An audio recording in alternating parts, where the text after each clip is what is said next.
أعوذ بالله من الشيطان الرجيم بسم الله الرحمن الرحيم اللهم عجل لوليك الفرج.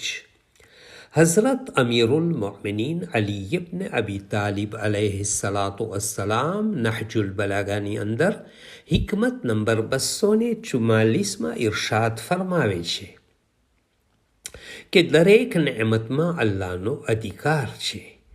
જે તેની નેમતના હકને અદા કરશે, અલ્લાહ તેની નેમતોમાં વધારો કરશે, અને જે હક અદા નહીં કરે યાને આળસ કરશે, તે પોતાની નેમતોને તબાહ કરી દે છે.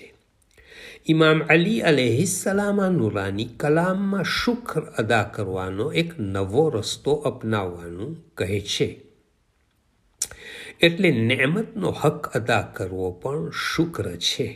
આ પ્રકારનો શુક્ર જીભની સાથે, દિલની સાથે અને અમલથી શુક્ર કરવો છે.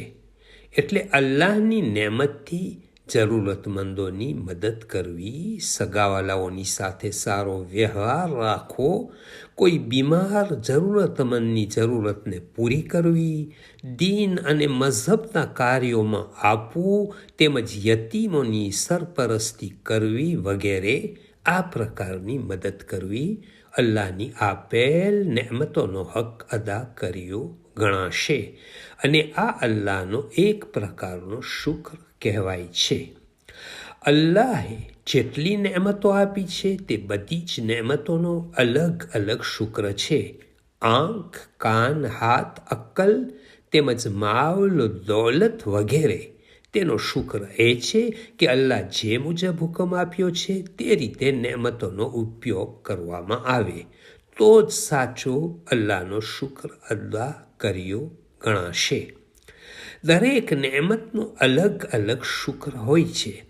જબાનથી શુક્ર કરવાનો એક અલગ મર્તબો છે, અને ઇમામ સાદિક અલૈહિસ્સલામ ફરમાવે છે, બધી વસ્તુનો શુક્ર છે, અને ઇન્સાન જો જબાનથી ખુલૂસની સાથે અલ્હમ્દુલિલ્લાહ રબ્બિલ આલમીન કહે તો તે પણ શુક્ર અદા કર્યો ગણાશે. અલ્લાહ તરફથી જ તમામ નેમતો આપણને મળેલ છે, તેનો બદલ શુક્ર અદા કરવો જોઈએ, અને તેમાં પણ અલ્લાહનો અધિકાર છે. જો તે નેમત થકી કોઈ કાર્ય ખેર કર્યું તો અલ્લાહનો શુક્ર કરવો જોઈએ, અને જો અલ્લાહે આપેલ નેમતમાંથી આપણે કંઈ નેક કામ ન કર્યું, કોઈની મદદ ન કરી, તો કુફરાને નેમત કરી કહેવાય, અને પછી આપણી પાસે જે કંઈ છે તે ખતમ થતા વાર નહીં લાગે. કુરાને મજીદમાં કૌમે સબાનું બયાન થયું છે કે અલ્લાહે તેઓને ખૂબ જ વધારે નેમતો આપી હતી, પરંતુ તેઓ અલ્લાહનો શુક્ર અદા ન કર્યો.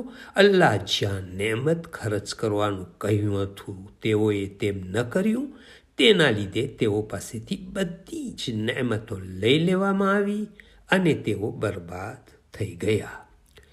ઇમામ જાફર સાદિક અલૈહિસ્સલામ ફરમાવે છે, અલ્લાહે આપેલ નેમતનો સરખી રીતે ઉપયોગ કરો અને કુફરાને નેમતથી ડરો, નહીં તો આ નેમત તમારી પાસેથી લઈ અને બીજા કોઈને સોંપી દેવામાં આવશે.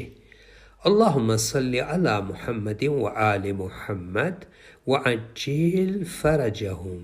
From Fountain of Ahlul Bayt alayhim salam.